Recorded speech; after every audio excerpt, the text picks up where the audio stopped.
안녕하세요. 반갑습니다. 이재진의 주식전략실입니다.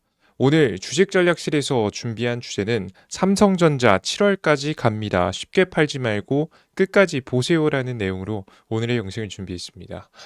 삼성전자가 최근 들어 악재가 상당히 많이 나오고 있는 상황이죠. 최근 들어서 이제 노조의 시위라든가 지금 임금 협상이 잘 되지 않고 있는 상황이고요. 추가적으로 최근 지금 이제 이란, 미국 전쟁이 길어지게 되면서 포토레지스트 같은 필수 소재들이 부족해지는 분위기가 나오게 되면서 반도체 생산에 비상이 걸릴 만한 상황들도 예견되고 있는 상황입니다.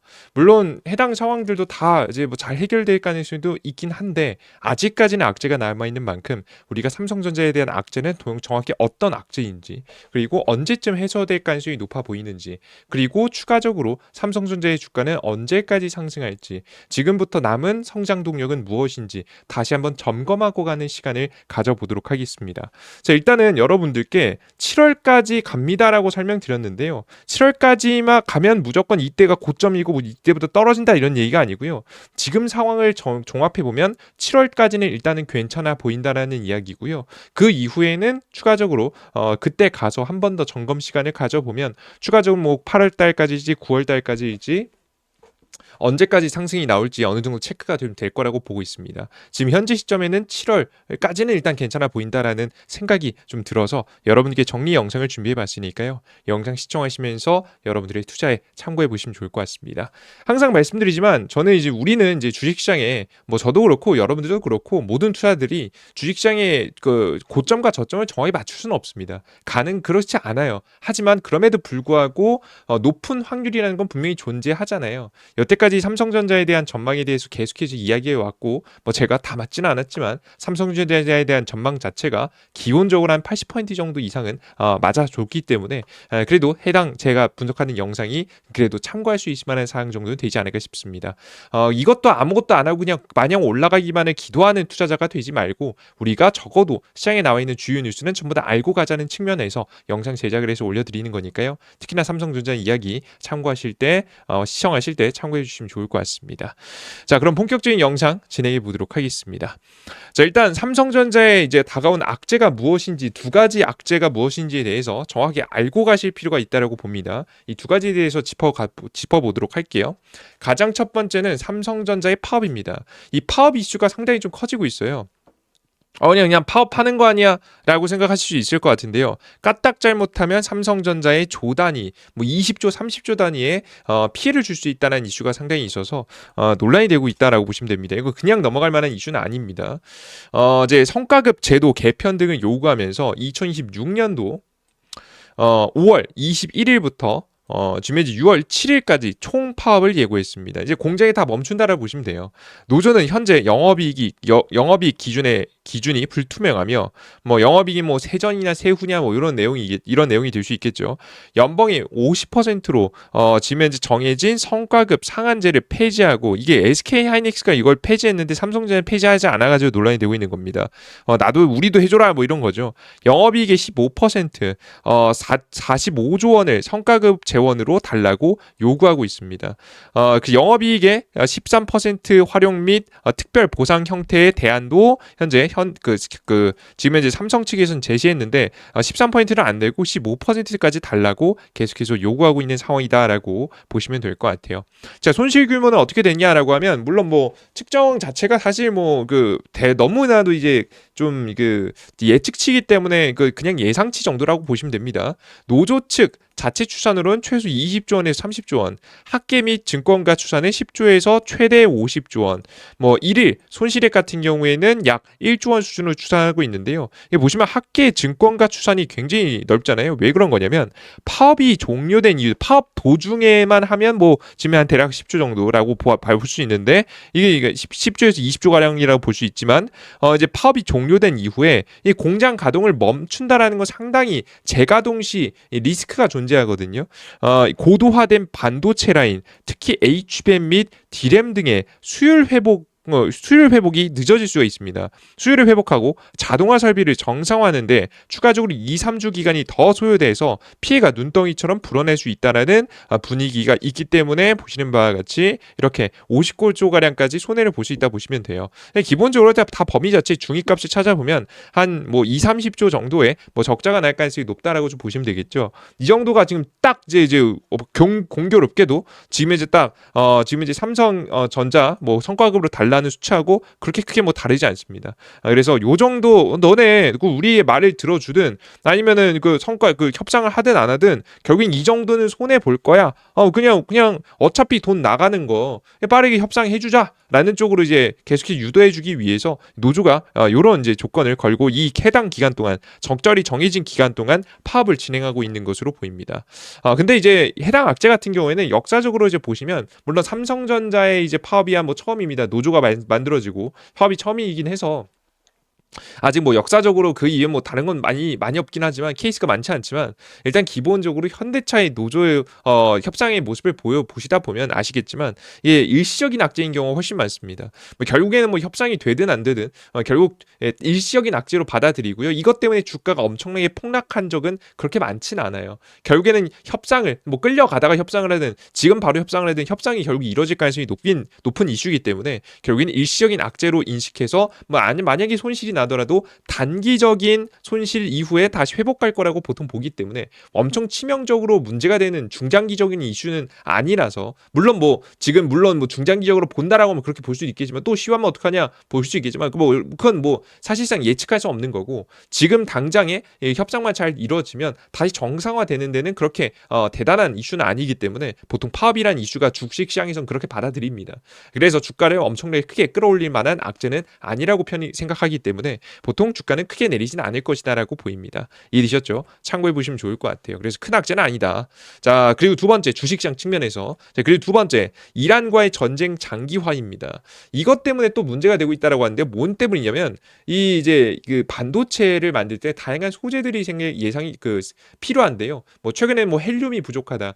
특히나 포토레지스트가 부족하다는 이야기가 많이 나오고 있어요. 이게 제가 대표적으로 두 개만 설명드렸지만 오늘 영상에는 하나만 설명드리겠지만 그 이외에 애초에 원유 천연가스가 공급이 막히면서 조달되지 못하는 물질들이 존재한다, 소재들이 존재한다라고 보시면 될 것 같아요. 일단 포토레지스트 이야기 먼저 보겠습니다. 포토레지스트 공급난이 삼성전자의 SK하이닉스 직격탄이라고 이야기가 나오고 있습니다. 3월부터 시작된 해협 봉쇄에 나프타 공급이 뚝 끊겼습니다. 나프타에서 정제되는 핵심 용매인 지금 현재 이런 물질들이 부족해서 극자외선 공정 기반의 첨단 노드에 영향을 미칠 것이라는 이야기가 나오고 있습니다. 특히나 이제 포토레지스트가 문제인데 포토레지스트가 도대체 뭐냐라고 하면 이제 포토레지스트는 감광액이라고 표현하는데요. 반도체 제조 공정 중 하나인 노광 공정, 반도체 회로를 새기는 공정이죠. 미세한 공정이죠. 빛을 받아서 화학적 변화를 일으키는 감광 소재입니다. 빛을 받았을 때 그 빛을 받은 부위만 딱 반응해서 그 자리에 정확하게 미세 회로를 새길 수 있게 하는 거죠. 마치 사진 필름이 빛을 받아야 이미지를 기록하는 것처럼 웨이퍼 위에 반도체 회로 패턴을 그릴 수 있도록 돕는 핵심 물질입니다. 그래서 반도체를 생산할 때 보통 이렇게 웨이퍼 위에 이제 보통 포토레지스트를 쭉 얇게 바르고요. 그 다음에 이제 마스크를 통해서 반도체 회로를 지금 렌즈를 거쳐서 정확하게 새기게 됩니다. 근데 이제 해당 포토레지스트 같은 경우가 일본이 가장 독점적으로 많이 생산해요. 전체 이제 일본 기업들의 주요 기업이 점유율 76%를 좀 차지하고 있고요. 이걸 이제 과거에 뭐 지금 이제 한국하고 일본하고 사이가 안 좋았을 때 불매운동 할 때 이제 독점적으로 이제 생산하는 체계를 막 끝내기 위해서 포토레지스트를 추가적으로 이제 국내에서 양산하는 기업들이 생겨나긴 했습니다. 동진세미캠 같은 경우가 가장 대표적이죠. 근데 이런 동진세미캠 같은 기업 이런 기업들을 뭐 참고하더라도 일단 일본 기업들이 상당히 이제 독점력이 높기도 하고 애초에 뭐 이런 구조이기도 하거니와 심지어 지금 일본하고 한국 뭐 어디서 만들든 결국 원유 천연가스가 지금 현재 부족해서 조달되지 않는 상황이라서 부족할 상황이 만들어지기 때문에 상당히 이제 부족한 상황에서 논란이 되고 있다라고 보시면 될 것 같습니다. 그래서 이렇게 되면 반도체 제조사들이 이제 문제가 될 수 있을 것 같죠, 그죠? 다만 근데 이게 악재긴 악재인데 6개월 정도의 안전 원전 재고를 보유하고 있다고 합니다. 뭐 전쟁이 터졌었다 때 시기를 보면 한 3월 달 초에 터졌으니까 지금 벌써 2달이 지나긴 했습니다. 그래도 4개월어치가 남았죠. 그래서 아직까지는 엄청나게 뭐 말도 안 되게 장기화가 되는 게 아니면 여러분들께 큰 문제 없다 보시면 되고요. 사실 지금부터 4개월 뒤면요. 4개월 뒤가 아니라 지금부터 2개월 동안 원유 천연가스 막혀도 경기 침체 올 가능성이 높습니다. 그래서 이 관광객이 동나는 것보다 전 세계 경기 침체 오는 게 더 빠르기 때문에 이걸 가지고 걱정하실 필요는 없다라고 보시면 돼요. 뭐 이거 당연한 얘기 왜 말하냐라고 생각하실 분들이 있는데 이거 정확하게 체크하지 않으면 그냥 오해하고 넘어가기 쉬워요. 그죠? 그냥 어렴풋하게 부족하네라고 생각하고 넘어가기 쉽습니다. 그래서 제가 정확하게 짚어드리고 넘어가는 중이다라고 보시면 좋을 것 같아요. 결국에는 큰 문제는 없다라고 좀 보시면 되겠죠. 그래서 주식시장 관점에서 물론 지금 앞서 설명드렸던 바와 같이 지금 현재 삼성전자 파업은 앞으로도 반복될 이슈라서 뭐 굉장히 주가에 안 좋은 영향을 주기적으로 끼치긴 하겠지만 보통 이런 악재가 파업 이슈는 중장기적으로 주가를 끌어내릴 만한 이슈는 아니기 때문에 너무 걱정하지 않으셔도 된다라고 설명 좀 드리고요.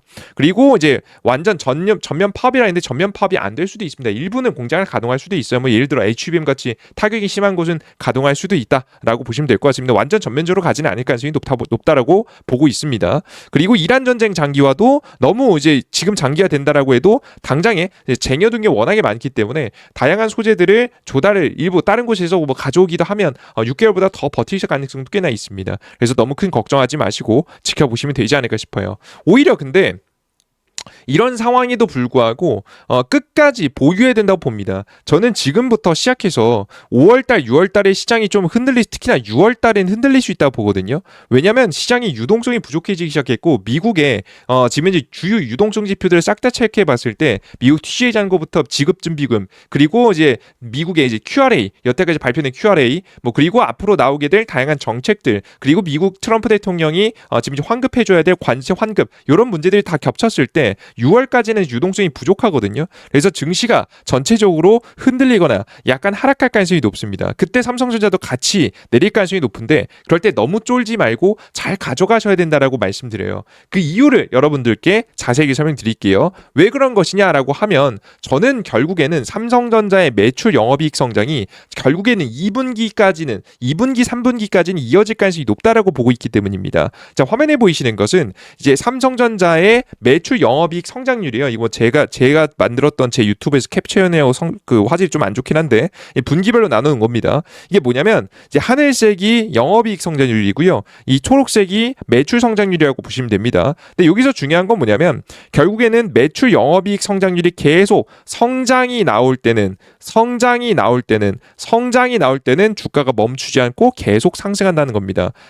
이해되시죠?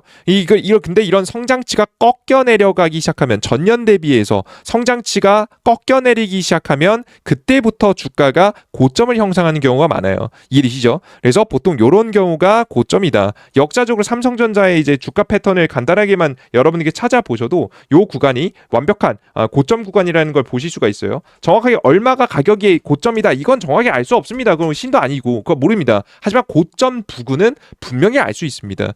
역사적으로 통계적으로 항상 이런 자리에서 보통 주가가 고점이 형성이 있기 때문에 이제 막 성장이 시작하고 2분기, 3분기까지는 성장을 이어갈 가능성이 높아 보여서 당장의 고점은 아닐 가능성이 높다라고 보시면 좋을 것 같아요. 자, 그럼 작년보다도 더 추가적으로 지금 당장 직전 분기보다도 더 매출 성장을 일으킬 수 있을 만한 원동력이 존재해야겠죠. 실제 뭐 어떻게 존재하느냐?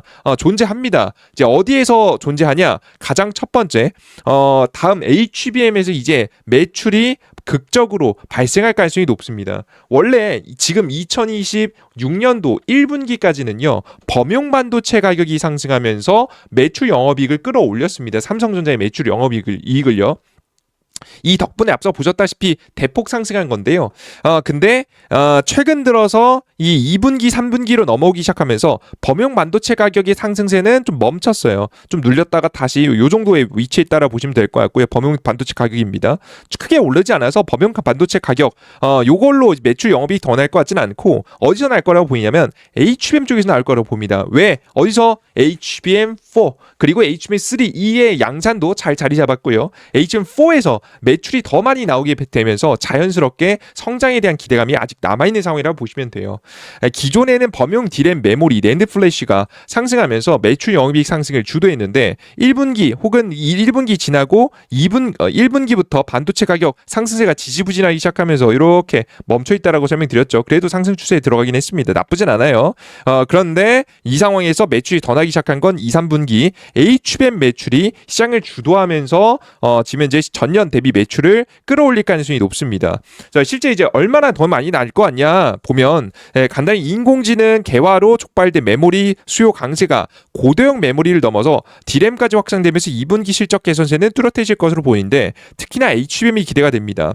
수익성 개선의 1등 공신은 단연 HBM입니다. 삼성전자는 올해 준비된 6세대 HBM4 생산 능력이 이미 전량 완판됐다고 밝혔는데요. 이게 이제 다 판매가 되는 거죠, 그죠? 근데 이게 중요한 게 완판됐다라고 하는 게 삼성전자가 이제 수율이 좀 아직 낮기 때문에 더 많이 만들면 더 많은 매출 영업이익을 낼 수 있어요. 근데 3분기부터는 생산량 확대를 본격적으로 한다고 하죠. 2분기 생산량 개선되고 3분기 개선되는 건데 이게 왜 일어나는 거냐면 우리가 반도체 공장을 돌리면 아까 전에도 파업에서도 이야기 말씀드렸잖아요. 이게 공장을 멈춘 다음에 다시 가동시킬 때요. 수율이 처음부터 잘 나오지 않습니다. 성공품 100개 중에 몇 개가 성공품이냐? 80개가 성공품이면 80% 수율인 거고요. 90개가 성공품이면 90%가 수율이라고 보시면 될 거. 수율이 90%라고 보시면 될 것 같은데요. HBM 같은 경우에도 공장을 잠깐 멈추면 바로 수율 떨어집니다. 재가동하면 그냥 여러분들 수도꼭지 물 틀듯이 틀면 나오고 닫으면 안 나오고 이게 아니에요. 틀고 똑같이 버튼을 누르긴 하는데 이게 분명히 수율이 달라진단 말이에요. 그렇기 때문에 수율이 개선되는 데까지 시간이 걸립니다. 애초에 반도체 공장을 더 많이 2개월, 3개월 차, 4개월 차, 5개월 차, 6개월 차 가동 시간이 길면 길수록 훨씬 더 안정적인 생산이 가능하다 보시면 돼요. 근데 이제 막 몇 월부터 시작했죠? 이제 막 2월부터 생산을 시작했기 때문에 3월, 4월, 5월, 6월, 7월 가면 갈수록 당연히 수율이 개선되면서 생산량이 늘어나겠죠. 지금 이제 이미 판매가 됐기 때문에 단가 자체는 똑같다라고 하더라도 생산량 자체가 달라지면서 매출 영업이익 성장이 더 많이 나올 수 있다라고 생각하시면 될 것 같습니다. 이해가 되셨죠? 뭔 소리인지 아시겠죠?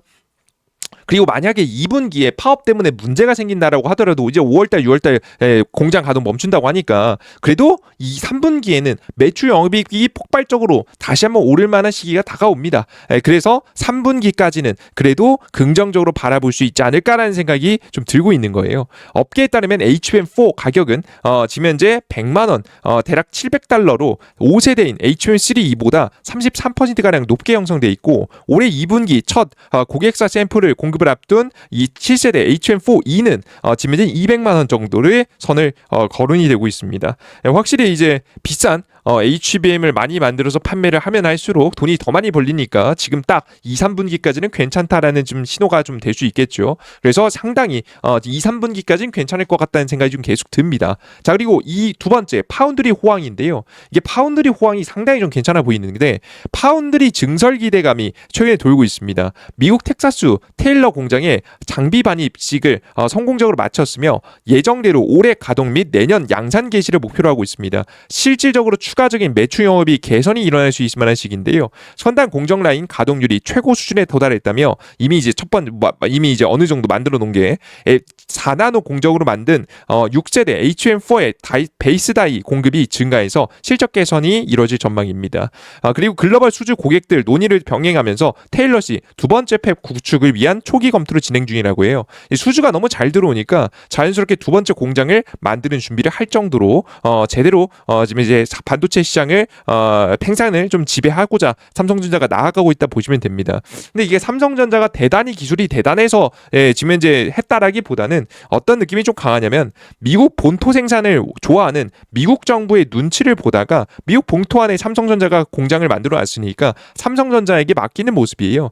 가장 최첨단 AI 반도체까지 맞추진 않아도 핵심 반도체들 정도는 삼성전자가 생산할 수 있기 때문에 자연스럽게 TSMC가 아닌 삼성전자에게 그 남은 남은 공장에 일부를 맡기는 모습입니다. 그래서 우리 투자자분들께서 수율도 개선되고 있는 건 맞긴 한데 미국 본토에서 생산한다는 장점이 부각을 받으면서 주가가 조금 더 움직이고 있다라고 생각하시면 될 것 같아요. 자, 게다가 이제 갤럭시 S 시리즈 그리고 갤럭시 지금 이제 플립 시리즈 지금 이제 폴더블 핸드폰도 이제 곧 하반기에 또 출시되잖아요. 3분기에 또 매출 영업이익 성장에 대한 기대감이 남아 있습니다. 기존의 갤럭시 S 26 시리즈에서 상당히 좋은 결과를 보였고 지금 나쁘지 않은 결과죠. 뭐 최고의 결과는 아니었습니다만은 특별한 문제 없이 잘 지나갔습니다. 그렇기 때문에 이번에 새롭게 엑시노스 2700도 만든다라고 합니다. 이것도 차세대에 탑재될 가능성이 높고요. 2600 만들어 놓은 걸 가지고 이제 지금 이제 폴더블 핸드폰 7월달, 8월달, 9월달 판매를 좀 시작할 가능성이 높은 폴더블 핸드폰에도 탑재가 될 가능성이 높죠. 또 이렇게 되면 자연스럽게 이 엑시노스라는 이 반도체를 삼성전자 파운드리를 통해 생산하기 때문에 적자를 더 많이 메꿀 수 있을 만한 상황이 만들어질 수 있다라고 생각하시면 되겠습니다. 자, 그래서 기본적으로 제가 설명드렸다시피 뭐 파운드리 개선도 그렇고 HBM 개선도 그렇고 2분기, 3분기까지는 좀 괜찮아요. 근데 좀 보수적으로 보면 한 7월달, 8월달 정도까지는 괜찮다라고 보시면 돼요. 그 이쯤 되면은 우리가 분할 매도를 좀 시작을 해야겠죠. 그래서 우리 투자자분들께서는 너무 겁먹지 마시고 앞으로 단기 눌림목이 나와도 7월달, 8월달까지는 괜찮다 생각하시면서 기다려보시면 좋을 것 같고요. 앞서 설명드렸던 바와 같이 7월달, 8월달은 지금 생각이 7월달, 8월달이고 이때 가서도 추가적으로 또 다음 재료가 나오면 또 HBM 뭐 4E를 삼성전자가 제일 잘 만들어서 매출이 추가적인 상승할 수 있을 만한 가능성이 생긴다라거나 AI 대란이 또 터지면서 반도체 가격이 또 상승하는 상황이 만들어지면 또 추가적인 상승세가 나올 수 있으니까 그건 그때 가서 한 번 더 체크해보면 시간 가져보면 좋을 것 같습니다. 여기까지 여러분들에게 준비한 이야기 마무리해 보도록 하겠고요. 추가적으로 더 많은 내용이 궁금하다라고 하신 분들은 구독 버튼과 따봉 버튼까지 눌러주시면 좋을 것 같고요. 그리고 어플리케이션에서 제가 이재진의 주식 전략실이라는 어플리케이션에서 무료 정보들도 많이 나눠드리고 있습니다. 구글 플레이스토어 앱스토어에서 이재진이라고 검색하시면 제 무료 어플리케이션 나오고요. 핸드폰 번호, 뭐 개인정보 다 필요 없고 100% 무료로 다양한 추천주, 자료집들 다 나눠드리고 있습니다. 필요하신 분들은 어플리케이션 많이 이용해 주시면 좋을 것 같아요. 맨 아래 다운로드 받자마자 푸시 설정 버튼 정도만 진행해 주시면 되겠습니다. 좋습니다. 자, 오늘 영상은 여기서 마무리해 보겠고요. 오늘 영상이 좀이라도 유익하셨다라고 하시면 구독 버튼과 따봉 버튼 눌러주신 것 잊지 마시길 바라겠습니다. 영상 끝까지 시청해 주셔서 너무나도 감사드립니다. 수고하셨습니다. 감사합니다. 아이고, 죄송합니다. 여기 물병이 떨어졌네요. 수고하셨습니다. 감사합니다.